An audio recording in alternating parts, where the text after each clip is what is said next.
This is PHYS30141 video 30. In this video we will introduce the concept of the waveguide. So in video 28 we discussed the observation of Oliver Lodge that if I have a transmitter in free space at a point A and a receiver at point B, so this transmitter was a spark gap. By placing a conducting cylinder between A and B, the amplitude of the electric field which was observed at B was bigger than if there was no cylinder. So the electric field did not fall as 1 over r squared. Sorry, the power does not fall as 1 over r squared, as you might expect in free space. So this conducting cylinder was observed to guide the electromagnetic waves from A to B. Now later, in 1897, Lord Rayleigh realised that for a certain frequency of electromagnetic wave emanating from A, below a certain cylinder size, there would be no propagation at all of the radiation from A to B. There is some kind of cutoff. There is a cutoff frequency or a cutoff wavelength, and above a certain wavelength there is no transmission. So we imagine that there must be some relationship between the size d of the waveguide and the wavelength lambda that we're trying to propagate along the waveguide. So you can easily imagine that what we're going to see is one of the limitations will be that being able to fit half a wavelength inside that waveguide. And of course we'll derive that in a short time. But in terms of the technology, what was realised in the 1930s, this was Barrow and Southworth, is that if I have some transmitter A and some receiver B, and I transmit the power, and we're thinking of frequencies here of the order of 500 megahertz or even higher, that doing this transmission with the aid of a waveguide was much more efficient than using coaxial cable. So here's our coaxial cable again. So coaxial cable works perfectly well for transmitting efficiently with a low loss at low frequencies, but at high frequencies the attenuation of a cable like this becomes problematic. And of course, as you know, there is a skin depth for signals in these kind of cables. So at higher frequencies, the signal is being propagated along an ever thinner part of the cable, and eventually the losses become higher and higher and become untenable at very high frequencies. The converse is true for waveguides. Waveguides don't really work very well at low frequencies, but the reason for that is because they become very, very large. If we think about 500 megahertz in free space, the free space wavelength of a 500 megahertz electromagnetic wave is something like 60 centimeters. So we can already see that the typical size of a waveguide that will carry 500 megahertz should be something like half of this wavelength. So we expect it to be approximately 30 centimeters in size. And that is true. So you can see 500 megahertz is already a fairly high frequency, but it requires a fairly large aperture in order to be transmitted. And as we make the frequency lower, we need a larger and larger aperture in order to fit the radiation down it. So waveguides are practically limited to something like 100 megahertz or larger.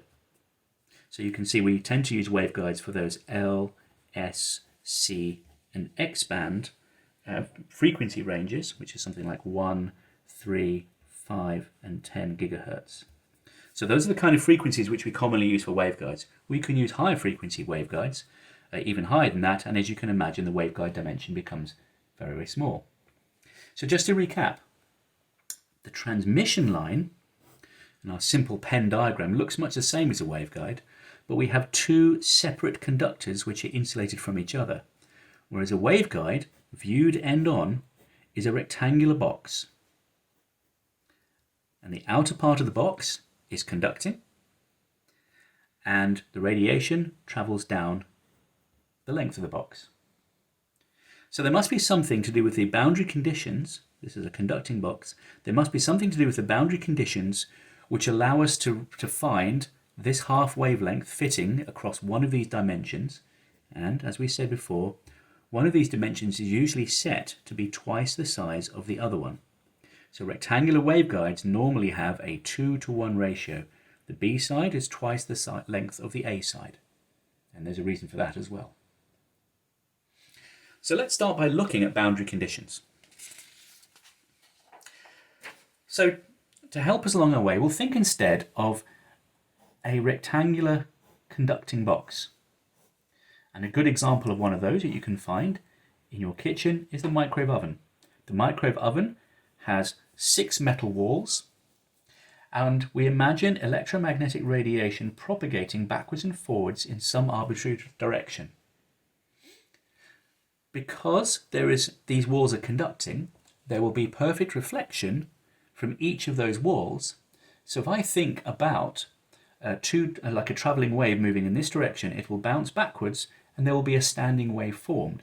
So I can think of the form of the electric field as having some variation due to the forward travelling wave, and I will have, because of this reflection, this phase change, I will have this electric field from the backward travelling component of that wave. When I add those together, it has some sinusoidal form, kx e to the I omega t. So because the radiation is bouncing off each of the 6 walls, we can straight away say that the mean value of the power flow inside a conducting box is equal to 0 in any of the 3 x, y, and z directions. So we can say that we have a standing wave formed, and now imagine how that electric field forms at the boundaries as the electric field from each of the components going forwards and backwards is incident upon this conducting boundary.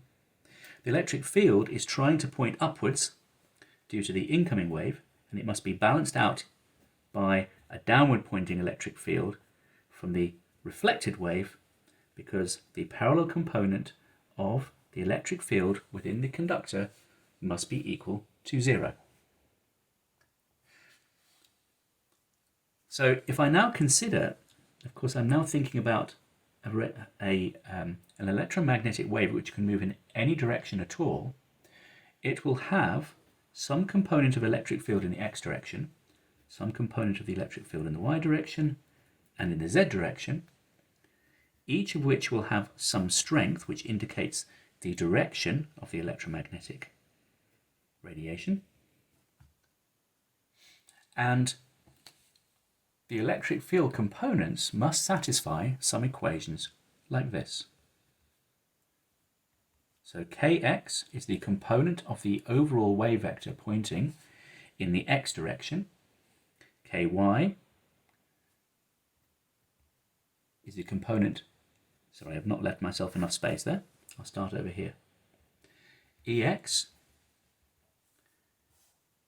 is the magnitude of the electric field pointing in the x direction. So let's label that, say, in this way. That's x. So if we think about the electric fields which are present in this electromagnetic wave which may be moving inside the cavity, let's think about the x direction. We'll say that direction there. We'll say this is the y direction, and we'll say this is the z direction. The amplitude of the electric field in the x direction as a function of x, y, and z, well, of course, it'll have some magnitude and it will have some time variation, but it must also vary within the cavity such that it can point this x field here, this direction, the electric field pointing in the x direction, can point into and out of the surfaces in this direction, but when I vary y and z, so if I vary y, so that I'm on this surface, the electric field must fall to 0 here, and it must also fall to 0 there, and also it must fall to 0 on the front surface here and on the back surface. So because of that, falling to 0, I have a restriction on the wave number in the y direction and in the z direction due to the requirement for the electric field to fall to 0 out of those four surfaces. So this is the boundary condition in a cavity. All of those conditions, those four conditions, are that E parallel equals 0 in this component of the electric field. Similarly, I can write down that there must also be a condition for the y component of the electric field, that's the component that's pointing upwards. That must fall to 0 at this side, the x side of the lower x side of the boundary and the upper x side of the boundary, and in the two z boundaries. So I have that it must fall to 0 in x and fall to 0 in z, but it can have some other form in y. And again, there is a similar equation for z, which I won't write out. And we say, because of we can set that Ex equals 0 at y equals 0, y equals b, so this is the upper side of the cavity, and z equals 0, this is the front surface of the cavity, and z equals d, which is the back side of the cavity. So you can see there are three different restrictions, and again there's ones for EY and EZ, and when I combine them together, these give me restrictions on what the values of Kx, Ky, and Kz can be. So we've written down that our cavity is going to have dimensions of A in the x direction, B in the y direction, and D in the z direction. And those three sizes restrict the values of Kx, Ky, and Kz. So because of that electric field boundary condition, Kx must be equal to pi times nx over A for some values of n. These will be integers, of course, so that we have the electric field falling to 0 at the correct boundaries. Similarly, there is a restriction on Ky to do with the size b, and a restriction on z, the Kz value, to do with the size d. So d is the third size. Obviously I'm not calling this c because c is the speed of light. Now, in order to have non-zero values of the electric field as a whole, I can't just choose any values of nx, ny, and nz. So nx, ny, and nz are integers, but in order to have a non-zero value of the electric field, at least two of these have to be non-zero. You can choose any two, not just the x and y's, but two of them have to be non-zero. So these numbers, these are called mode numbers. And they can go 1, 2, 3, 4, and so on. And the overall wave vector, k, let's say its magnitude, so this underline of course indicates that there is some overall electromagnetic wave moving within the cavity. Its wavelength, or its wave number, is the sum of the three individual wave numbers in the x, the y, and the z direction. This of course is like just like vectors. So the overall wave number k, its magnitude is the square root of kx squared plus ky squared plus kz squared. So omega squared over c squared equals k squared, and c is the speed of the wave within the cavity. Now normally we consider that the cavity is full of either vacuum or air, so this speed is more or less the speed of light, but occasionally we have dielectric filled cavities, and a dielectric cavity, this c should be replaced by, of course, c over root epsilon r mu r. Now, another thing we can show is that kx ex0 plus ky ey0 plus kz ez0 equals 0. Now, because I can relate this equation, and these kx's, ky's and kz's depend upon these mode numbers, because these come about because of our boundary conditions, I can now relate the possible frequencies omega to the values of nx, ny and nz. So omega is equal to pi c, okay, pi c times the square root. I just simply add up together these k values. It's nx squared over a squared plus ny squared over b squared plus nz squared over d squared. So what is this saying? This is saying that I can't have any frequency I like forming a standing wave inside the cavity. I can only pick finite values of frequencies such that they form standing waves inside the cavity. Now, the lowest possible frequency is when two of these mode numbers are 1 and the other one is 0. So we conventionally choose an ordering so that A is less than B is less than D. So we conventionally choose that D is the largest number and that B is smaller and A is smaller than that, so that we can have this mode number being 0 and ny and nz are equal to 1, and in that case the minimum frequency is equal to pi c square root of 1 over b squared plus 1 over d squared. If I were to choose with this ordering of sizes, I were to choose nx equals 1 and ny equals 1 and nz equals 0, then clearly these numbers down here, I'd have 1 over a squared plus 1 over d squared, sorry, 1 over a squared plus 1 over b squared, and then this frequency would be larger. So this is the right way to do it. If b and d are the two larger dimensions of my box, then this is the lowest frequency of a standing wave that forms in the box. So of course in this situation, nx equals 0, ny equals 1, and nz equals 1. So this is called the 0, 1, 1 mode. So what does the electric field look like? So let's try to visualize it.